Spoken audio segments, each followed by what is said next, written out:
Əlilliyi olan şəxslərin həyat və fəaliyyət şəraitinin yaxşılaşdırılması istiqamətində yeni addım atılıb.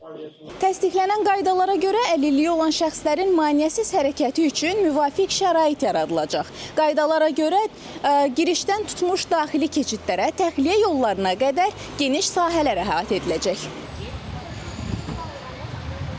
Yeni qaydalar inklüziv şəhərsalma və əlçatan mühitin formalaşdırılması baxımından çox əhəmiyyətlidir.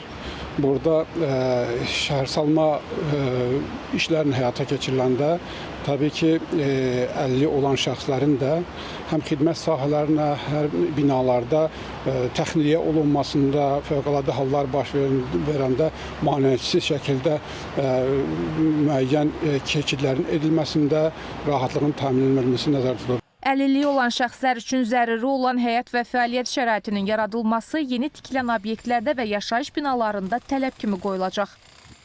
Binalarda tramplinlərin olması, lift şəbəkəsinin birinci mərtəbəyə qədər daha çox yerləşdirilməsi və pilləkənlərdə istifadə şəraitinin bunlar üçün əlil arabalarından istifadədə, həm piyada səkilərindən istifadədə daha münbit şəraitin yaradılması, xüsusilə də bu tipdən olan insanların şəraitini yaxşılaşdırmaqla yanaşı, həm də insanların özünə inam hissini, özünə güvən hissini daha da artıracaq.